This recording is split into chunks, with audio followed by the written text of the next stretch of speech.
Welcome back to Minds Matter, a podcast sponsored by the Monash Center for Consciousness and Contemplative Studies. I'm Ava.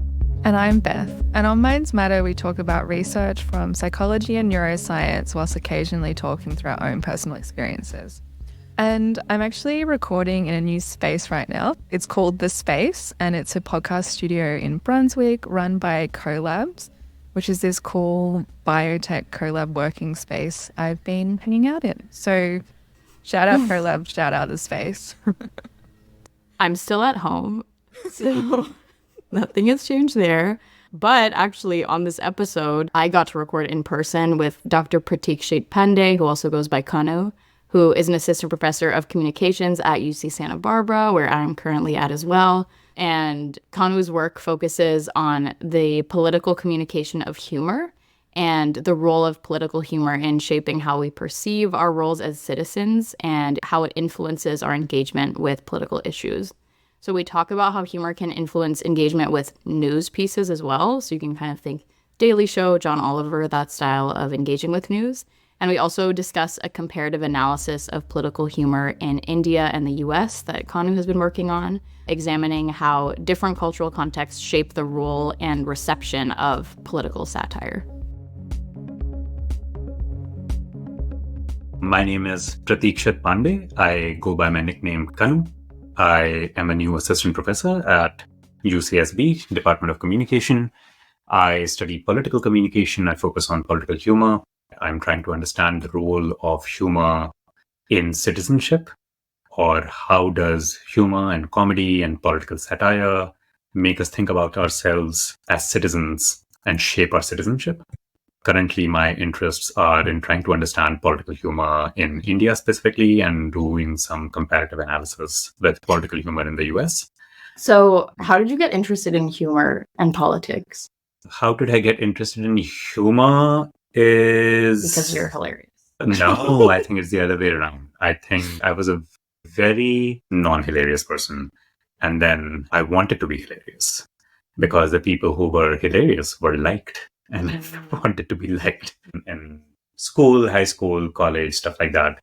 So I would take a lot of interest in comedy shows, would pay attention to their different mannerisms, etc. I would be the person who would do impressions of school teachers. So I would like that kind of comedy a lot. And then when I got into college, I suddenly had access to all of this internet and could illegally download a bunch of things and watch a lot of things on YouTube, but otherwise as well. And that just opened me up to different ways of doing comedy. It opened me up to shows like The Daily Show and John Oliver's show on YouTube and whatnot. And that then took me in a certain direction after that to not only be interested in humor, but also be interested in politics after that. So that's how I got interested in humor. And I got fascinated by what late night shows were in the US because it's a very US specific phenomenon. It's a very American thing. I was very curious why these pretty expensively produced shows are being telecast at 11 p.m. or 11:30 p.m. And why are all of these high status celebrities showing up to promote their shows? Who is watching these shows? And turns out a lot of people are watching these shows. So that got me really interested in what is going on over here, where people are watching these late night shows. And these shows have become a space where people talk about politics for some reason. And that is something that I did not see in India. And they were much more openly talking about politicians and criticizing them in ways that I did not see happening in India. But then around the time that I was in college, there were certain comedian groups or collectives on YouTube in India who were beginning to do things like that. And in the process, also getting some pushback, but they were doing some interesting things in that space and were aspiring to be like US-based comedians, right? And then more academically, I started becoming more interested in I don't think I'm as interested in machine learning or AI. I'm more interested in human behavior. And I was fascinated by a class on neuroscience. So I was I have these personal interests in media. I want to study neuroscience. Where can I do both? Magically, there was a place where I could, and I applied and got in. And I moved to the US to pursue this in 2016. I moved here in August 2016, and the elections happened in November. So during that whole time, I was very excited to follow all of these comedy shows in real time almost. And that gave me an insight into things that were happening politically. You would see them on TV channels, but then you would see them being covered by these shows in a slightly different way. They would interpret them and analyze them for you and make jokes about them in certain ways.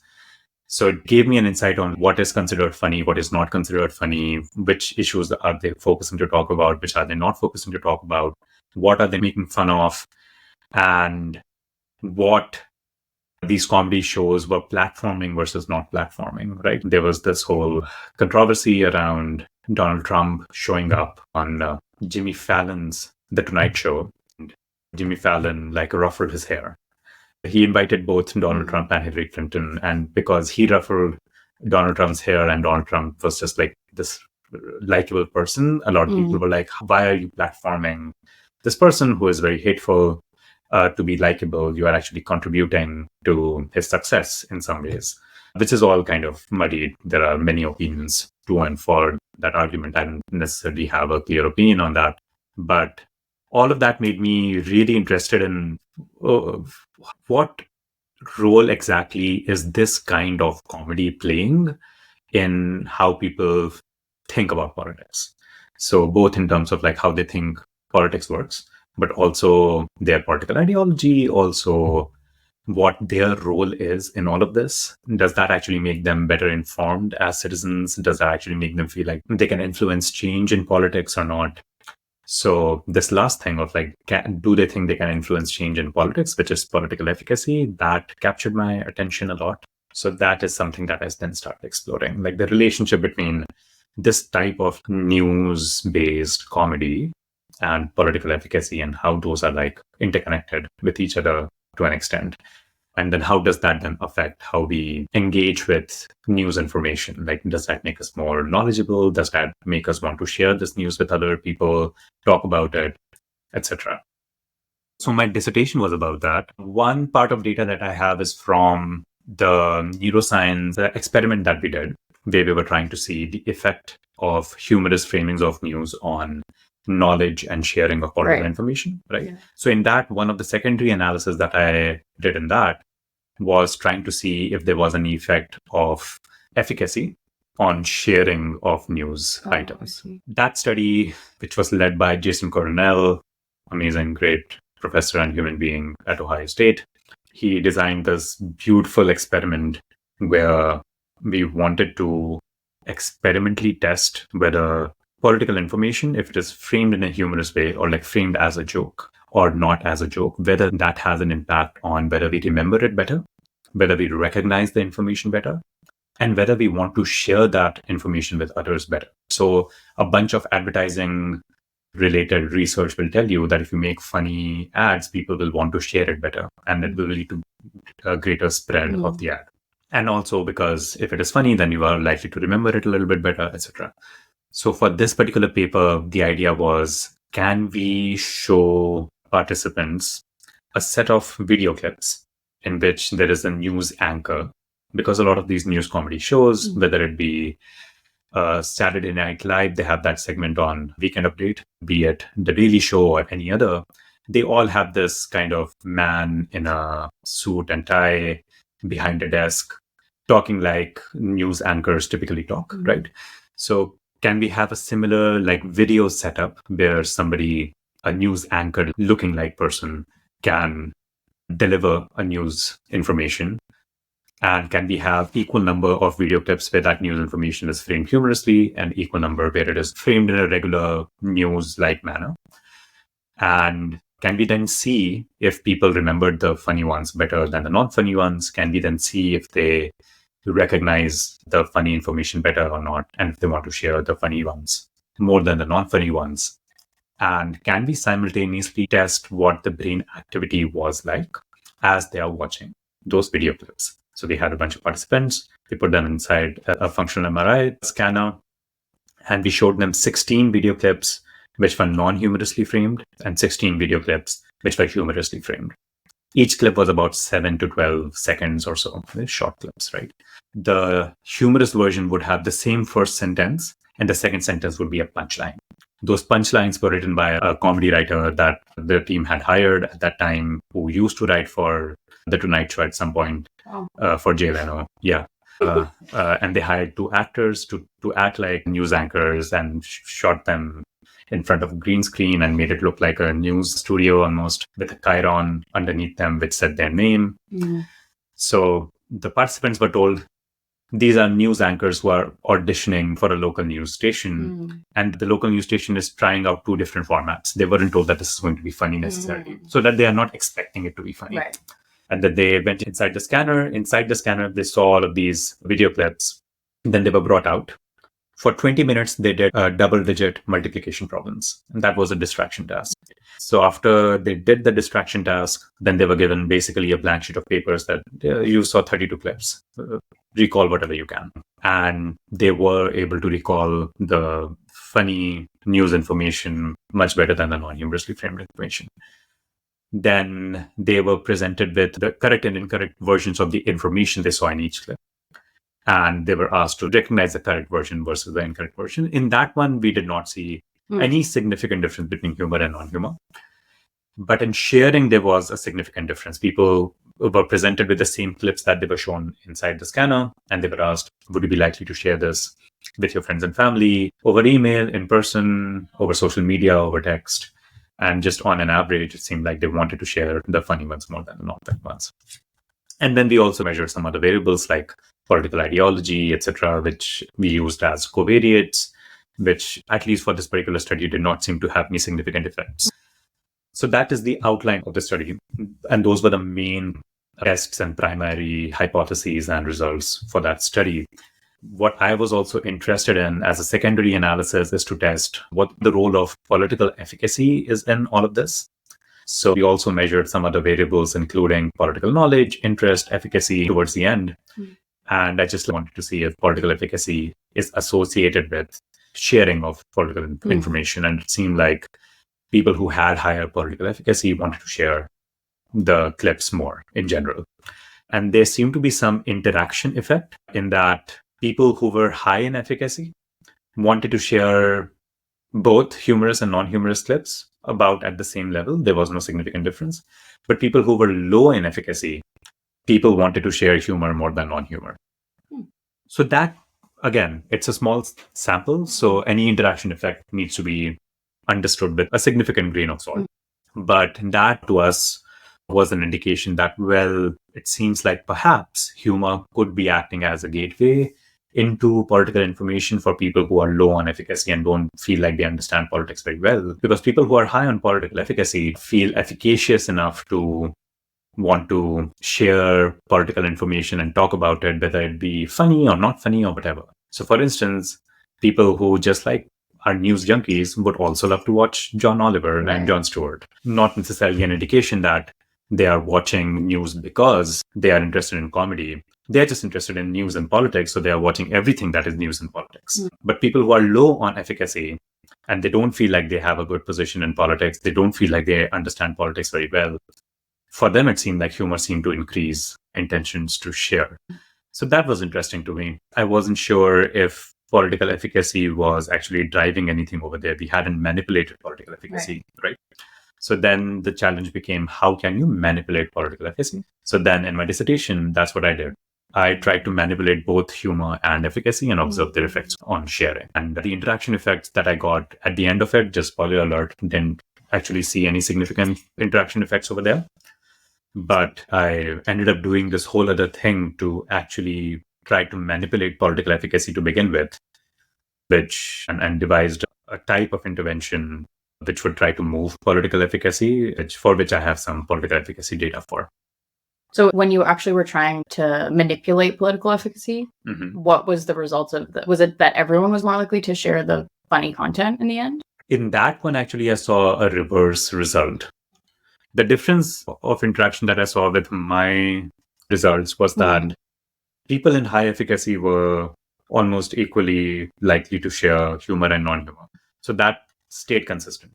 People in low efficacy, or like people who were manipulated or randomly assigned to a condition of low political efficacy, were less likely to share humorous information than the regular political information. That is very interesting because that is just a flip of what we saw in the small sample neuroscience study. And also because I would not expect that to happen. So again, like I can come up with some post hoc analysis or, post hoc explanations of it, but that is a very puzzling result that I got from that.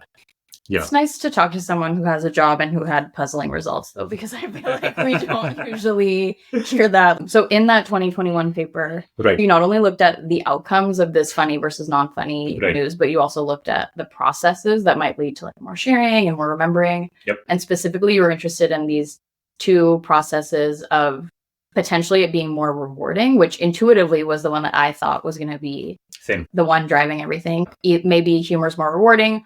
Or, which I think was really interesting, was maybe humor leads to more mentalizing, so more theory of mind and like thinking about other people, I guess, or you probably had better words to describe that. Could you talk about those two processes and the reasoning behind them and what you found? You introduced that really well. So those were the two processes that we were interested in to test with the brain data that we had. With reward, that was the more intuitive hypothesis that humor would be more rewarding. We did not find evidence to support that. In fact, technically, our statistical analysis showed that the MPFC activity or the reward region activity was slightly lower for humorous versus non-humorous. That was another puzzling result that we still don't clearly why that is. My first reaction to that was that I think these clips are perhaps not funny. Not funny, yeah, I was about to ask. But then, manipulation checks of asking people if they found it funny or not. They were saying that they found it funny, which then leads to all of these other considerations about when we ask people whether something is funny or not. This is one of my hypotheses that I think they are responding to whether you think it is meant to be funny or not. So if people are able to recognize a joke, they are saying, okay, I recognize this as a joke. It's meant to be funny. All right, on a scale of 1 to 5, it's 3. But the other thing is not meant to be a joke. I get it. It's 1 or 2, Plus, think listening to jokes inside an MRI scanner is not the best place to listen to jokes. Because you hear that metallic bang over and over again. And then you're trying to look at a video and understand political humor. And you're not allowed to move your head. So it's not the best way to enjoy humor either. So I think those are my hypotheses of why it might be affecting these results in some way. So that was the reward result. With the mentalizing, the idea was with sharing as one of the outcome variables that we had. It has been seen that mentalizing regions, as you explained, which are about perspective taking of understanding that another person has a psychological state and assessing their psychological state. And there is a set of brain regions that get activated when we are participating in any kind of mentalizing related psychological processing. And we wanted to see if those regions get activated when people were engaging with humorous videos versus non-humorous videos. And the idea there was that they might want to share it. And it has been seen that for messages which are associated with more sharing, which are associated with more intentions to share as well, those typically elicit greater mentalizing activity. One explanation of that is, well, you want to share it with somebody. So when you consume it or when you're exposed to it, you're also in some ways making an assessment of all of these other people that you want to share it with. So what will they like? What will they not like? With humor, especially, like you are not only trying to assess, oh, will my friends actually like it and can I share it with them, etc. You're also trying to assess what the meaning of the joke is. And you're trying to assess if other people, if they listen to that same joke, would like it or not. Because laughter a lot of times is also, socially constructed. So you're trying to make all of these social assessments. And we hypothesize that is what would lead to greater mentalizing related activity when you're being exposed to humor versus non-humor. And that's what happened. So that was encouraging to see that there were certain regions within the mentalizing network which were getting more activated, but on an average, it was greater activity. What we also then saw was that the mentalizing brain activity was able to predict sharing intentions as well. So we saw this nice triangulation of humor led to greater mentalizing activity, led to greater sharing there as well, which was nice to put a bow on. So is the idea that you're spontaneously mentalizing, like when you're being told this information in your head, if it's funny or maybe you're more likely, and I know you mentioned that it's also maybe you're trying to figure out like what the joke teller had in mind, but that we're wired to be like, oh, there's something maybe also unexpected happening right now, and I'm going to tell someone about this. Like, is that the idea? That is how one of the conscious ideas. is it, I guess, also? I don't know. I think that is one of the ideas. That's one it's of so surprising. I don't know that like we're mentalizing when you get told that they're funny. I don't know. It was just like when I read it, I'm surprised. Yeah, I mean, I think that is what is the argument for any kind of sharing outcome related paper which uses mentalizing, right? Like that. One of the social cognitions that you are participating in right now or engaging with right now is assessment of other people's psychological states, especially those other people that you would like to share it with later. So even though you're not consciously thinking about that, that is one of the things that you're engaging with in that moment. With humor, I just think this is not particularly tested. And I think to tease apart what kind of social cognition is actually happening would require a more complicated experimental design. I think that because humor is one of the more polysemic forms of communication, by polysemic, I mean has many meanings and it is open to interpretation. It has subjective meaning to it, as opposed to something that is relatively more straightforward. Like you only need to understand the dictionary meaning of the words and grammar of the language in order to understand the meaning of the sentence. Between those two, between something that is very literal and between something that is polysemic, if you are trying to engage with or being exposed to something that is more polysemic, then your social cognitions are more activated, because then you're trying to make meaning out of what's being told to you based on a bunch of different social cues. And one of those cues might be, what will my friends or family like? Or would they like it or not like it? This person is saying it. Why did they say tube light like that? Why did they stress on that like that? Do they mean this thing or do they mean that thing? Like a flurry of complicated social cues are coming at us.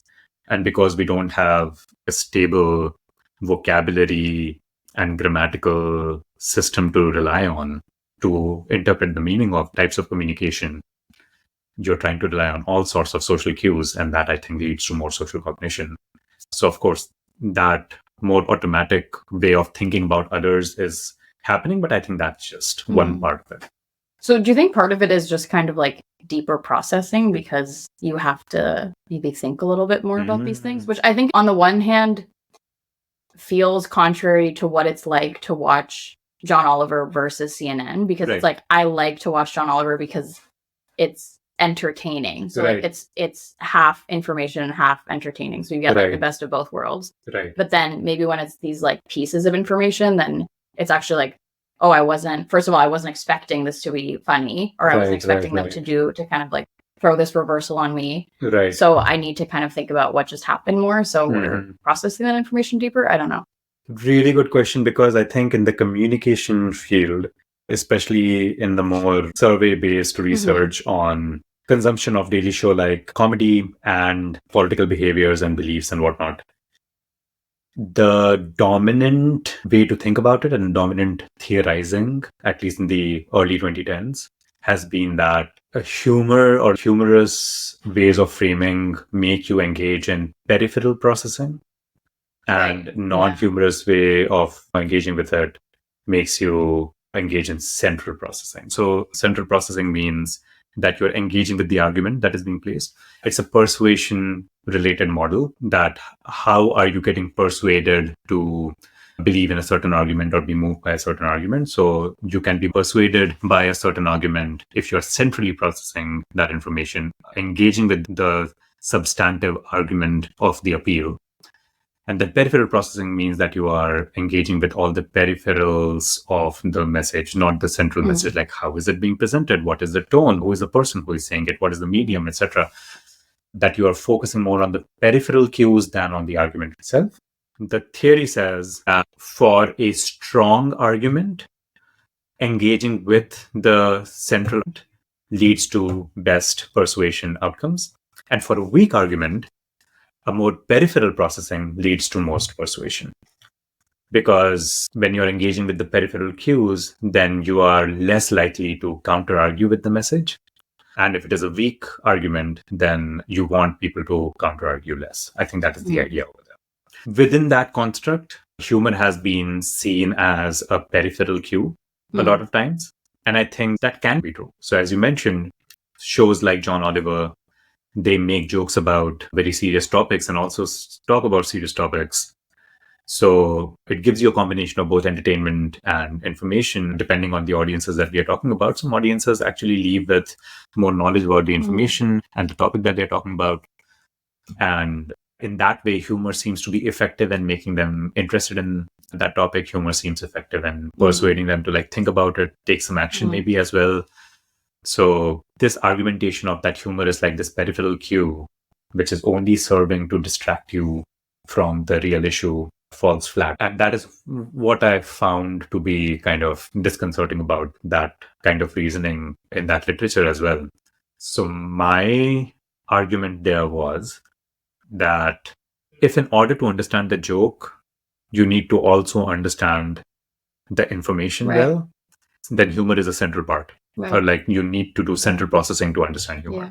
And then it has all of these like positive effects in the way that we just talked about, right? Like if you're watching these news comedy shows which take deep dives into topics, that's why sometimes they have some significant effects, because in order to understand a joke, you need to understand the topic itself. For instance, in education, some teachers and professors would use jokes, but the jokes that they are making is about the weather or about the pets that they have at home. And then they were like, all right, let's get back to electromagnetic theory. So then it's just like two different things. Then humor is simply being used as a distraction and levity.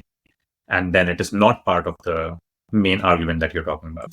So if that is being done, then yes, it will lead to peripheral processing. So it really depends on how humor is being used and how the joke is being constructed. And depending on how connected it is to the topic, it will have different effects. That makes it sound pretty hard to study. As you can tell, you're asking what effects did you observe? And I'm like, well, nothing. No, you just observe different things.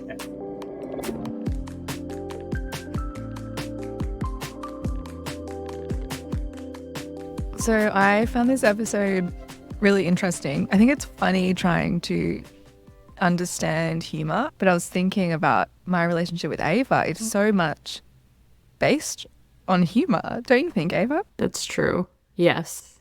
So being light of all the situations. Yeah, that's true. What I was going to say. So before we hit record, when we do these episodes, we talk for like an hour or 2 hours about kind of everything. And it's mostly us laughing about like really heavy stuff, light stuff, kind of everything. And it's such a big way that we connect in the way that we see the world. But I was thinking about, why do I find Ava so funny? And I think the differences between me and Ava is Ava's very like clever and witty, and she can just say things so quickly, and it just makes me laugh so much. And when I stay with her, we just are laughing all the time to the point of crying. And then I was thinking, I think the way, and Ava, you can reflect on this, I'm not so witty. It's just like more the things I actually do in life are funny. I do think that you're funny without trying to be funny sometimes. I mean, we're laughing together, but I think it's just the way you are. And I do feel like I'll try to make jokes that are more explicitly like with the intention of being funny, but you're just like sitting in your little pile of clothes in the corner of my apartment, just like deer in headlights, throwing all your clothes around, like haven't done my laundry in 2 weeks, but it's okay. And I think you get into more zany situations than I do. I get into a lot of the way I live is funny, whereas you're more observationally funny. And that's interesting to think about it culturally, because I found my zany behavior, Netherlands, not accepted. Like, what's she doing? Not funny. France, they loved it. They were like, she's just running around the supermarket trying to translate things. Remember that everyone got involved, found it very funny the way that I lived. So I think it's interesting, that cultural thing. I was going to say, I feel like when you were in the Netherlands, it was a more serious situation, but it was actually exactly the same as when you were in France. Exactly the same situation. You did exactly the same thing. Do you want to share what you did?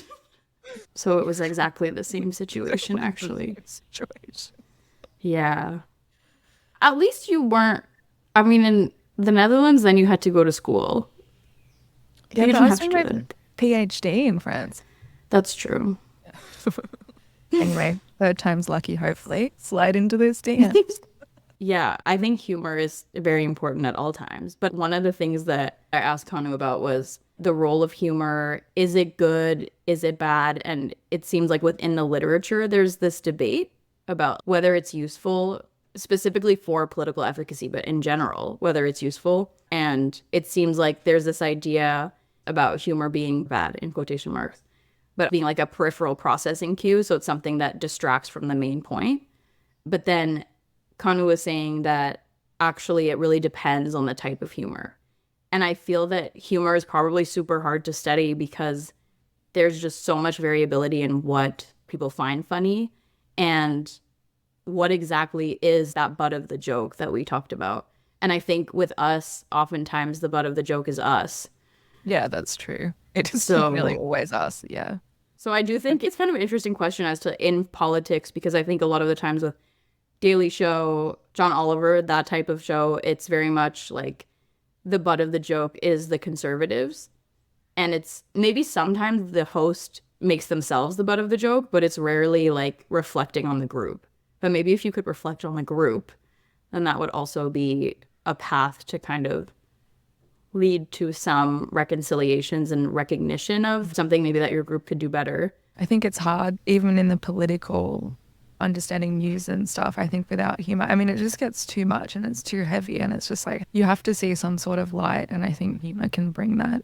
And without that, it can seem pretty, does that make sense? Yeah, I think that makes a lot of sense. And I feel like there's kind of this tension with what humor in the political landscape can do in terms of, let's say, just in news, like watching John Oliver versus watching just a plain news show about something that's happening, is that I think on the one hand, for me, and this is totally anecdotal, is I think it makes me more willing to engage with the content because it has this almost like a sugarcoating of you being able to take it better because you are also being entertained, and like maybe that reward that Kanu didn't seem to find in that study, but I think is super important.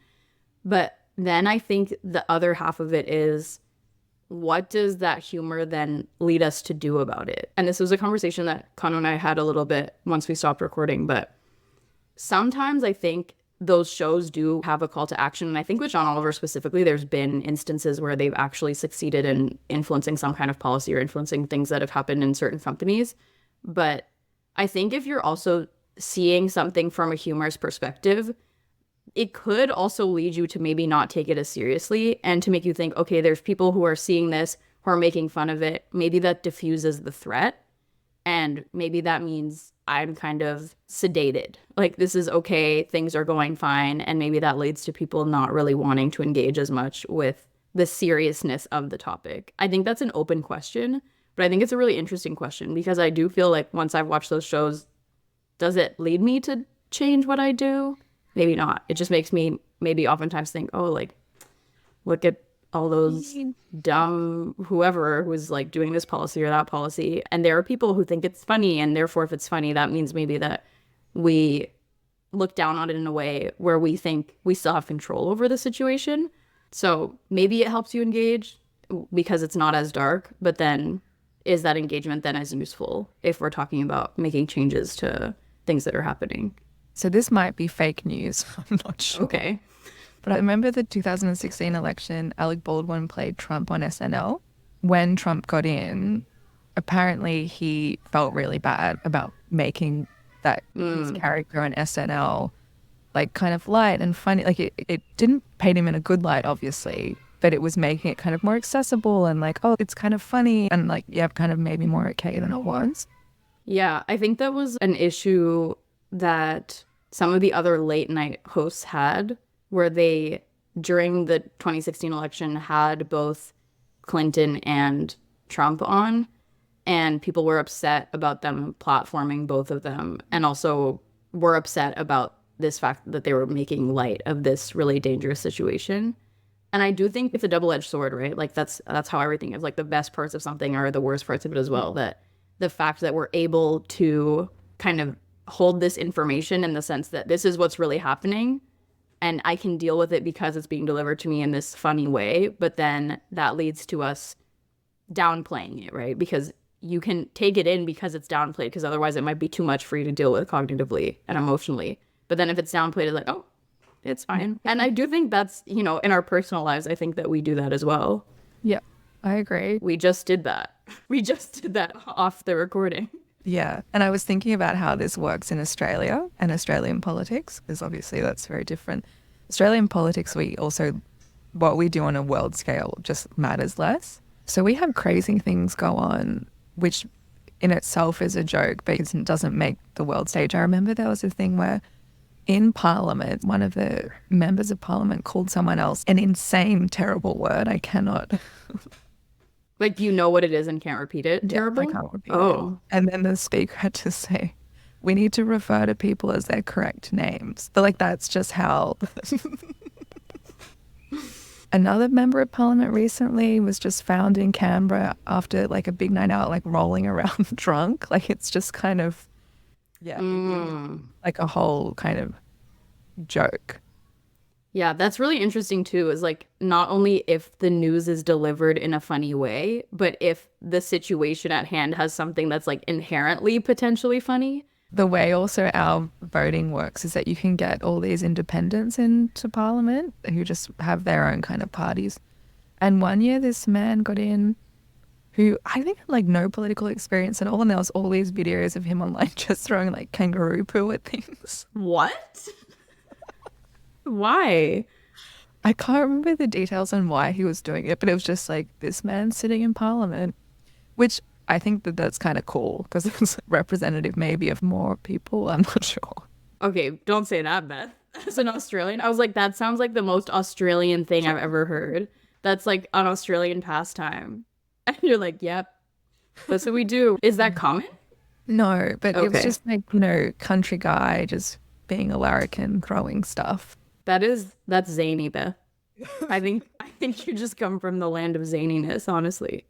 Have you seen the Simpsons episode where they go to Australia? No. Oh my God. Okay, you have to watch that. And it's like about Australian politics. And it's so good. Well, we all know what to do when we finish the episode. Show notes. Reminder, everything is in our show notes. Lots of good stuff in the show notes. mindsmatterpodcast.com.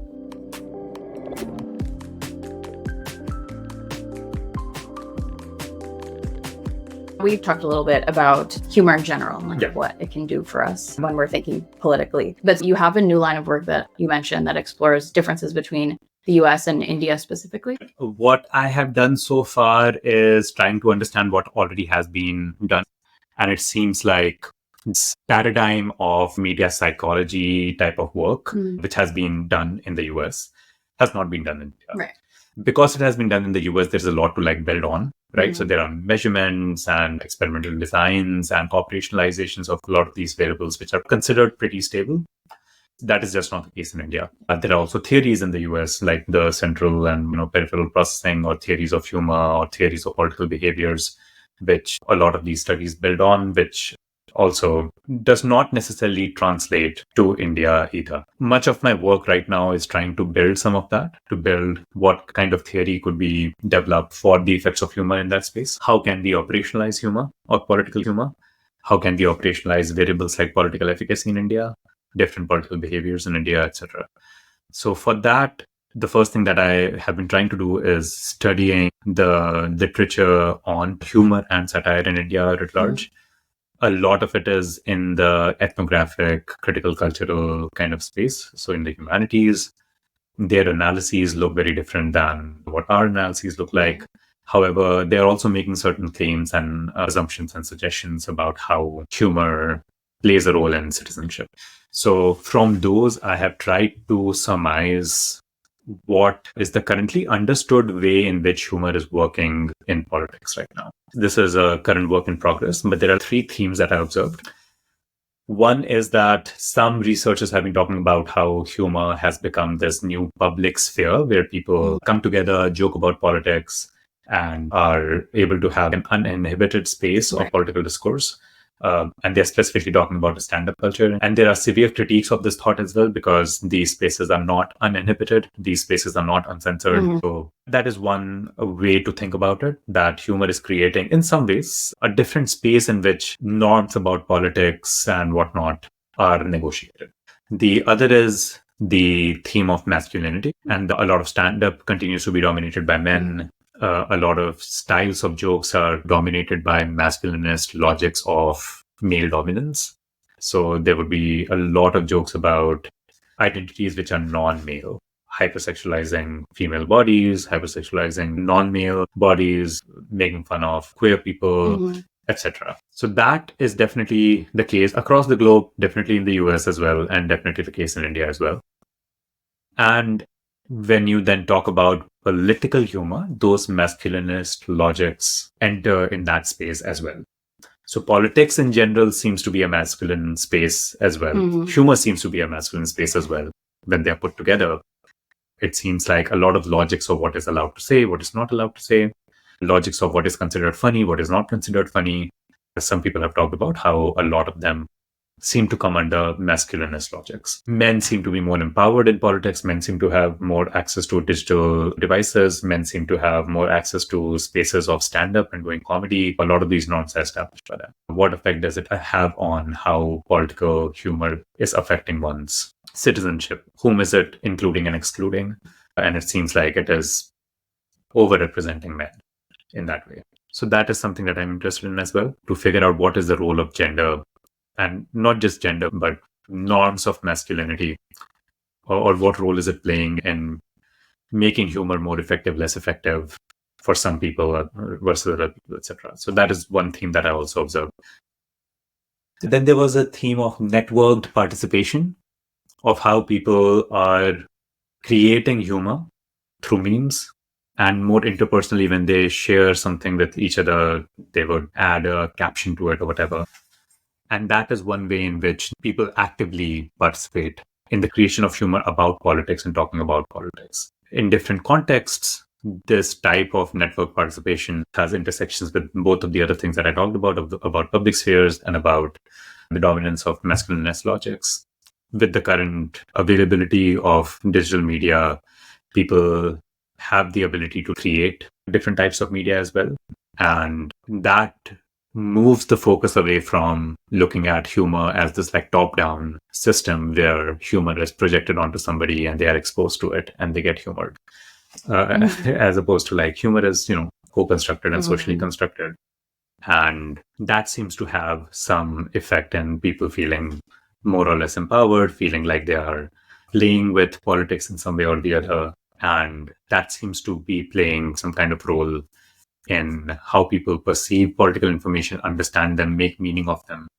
So those are the three themes that I'm seeing over there.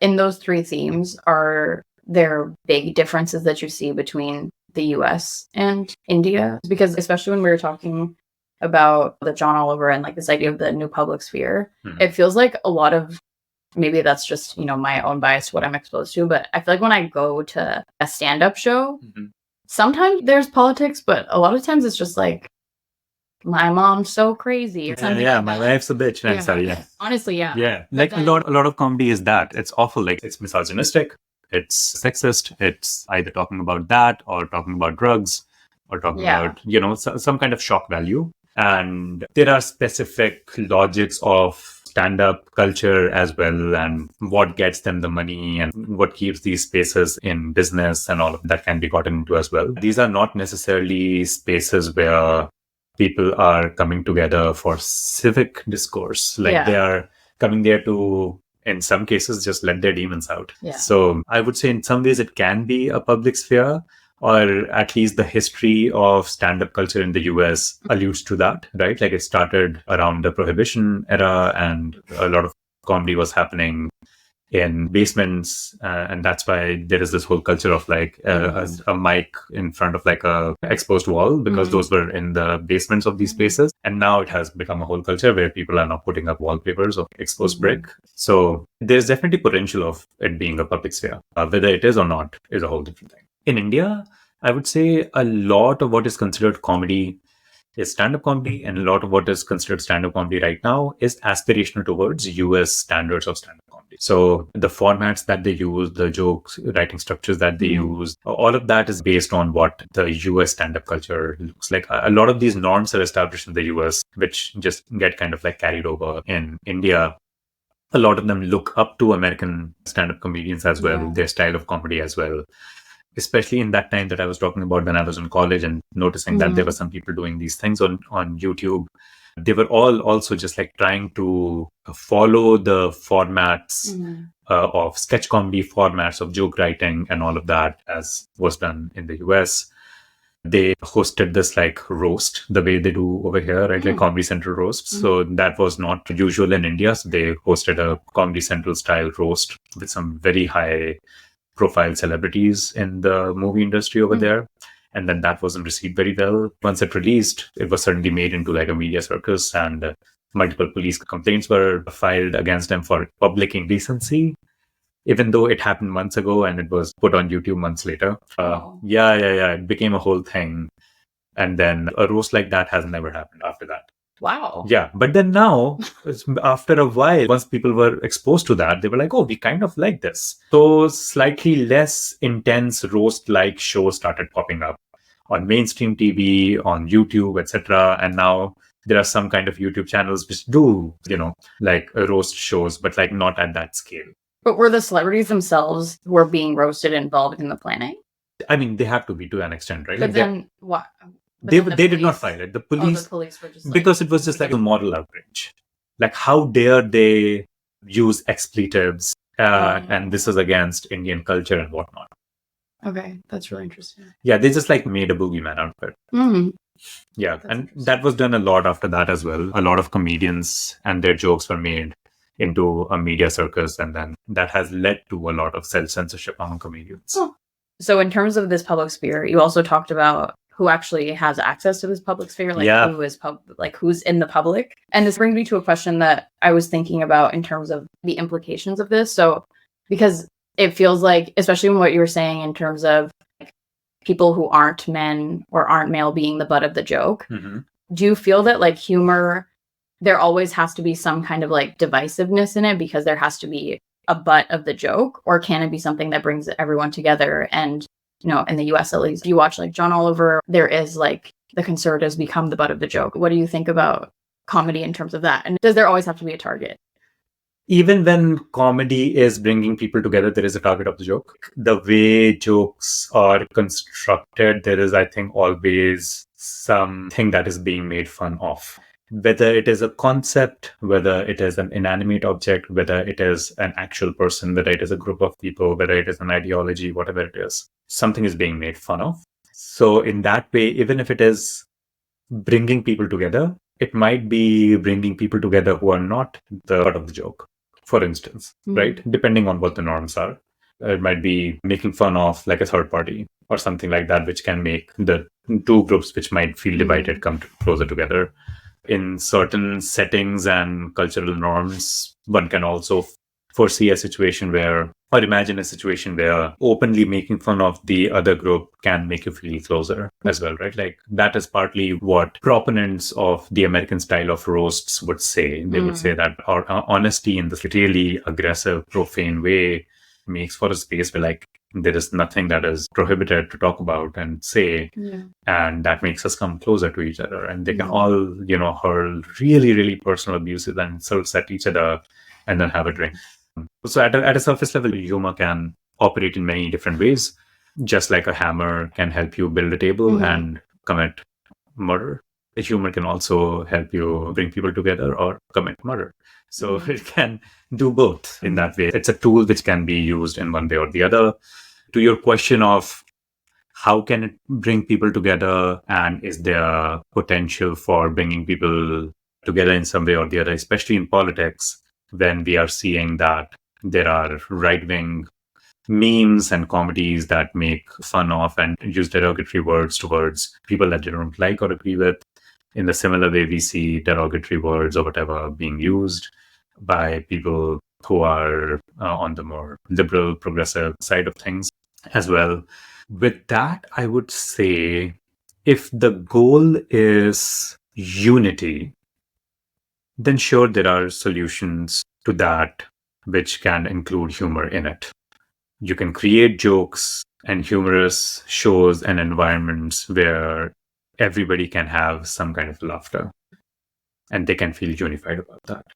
But then if the goal is justice, then unity is not necessarily the goal, because the structures of power that are creating the divisiveness, they are not necessarily at the same level at the people that they are creating problems for. So for instance, if we are talking about, let's say this is an extreme case. So let's say we are talking about slavery, and not just like the United States slavery, like slavery as just a concept across the world. If you are talking about, you would love there to be, a lack of violence and there to be peace and there to be liberty, right? So we would not want the slaves to be enslaved. But then to say that the goal is unity among the slave owners and the slaves is innocently not looking at the fact that the reason why this exists is because one particular group holds a particular power and they are not at the same level. So perhaps to get to a place where unity is even on the table, the assessment of the jokes sometimes cannot be just from a view of like whether it is making fun of another person or not. It perhaps should be from a view of whether the jokes are making fun of power structures or not. And in that process, it might make fun of people. It might make fun of groups of people as well. But then, especially people who write about and think about humor as resistance and humor as something that can push towards a world which is more just, they would say that making fun of people is not necessarily the worst thing, because sometimes it can serve towards creating more solidarity among the people who are powerless, giving them some level of catharsis and empowerment. And for a small moment, degrade or derogate people that have more material power over the other group. So that is what I would say about that. So when you're talking about general politics as well, absolutely, there's something to be said about not using personal remarks and ad hominem remarks, etc. But that also cannot be looked at with the same moral standards for all groups. Right? Yeah, that's what I would say about that. Mic drop. Thank you so much. Thank you.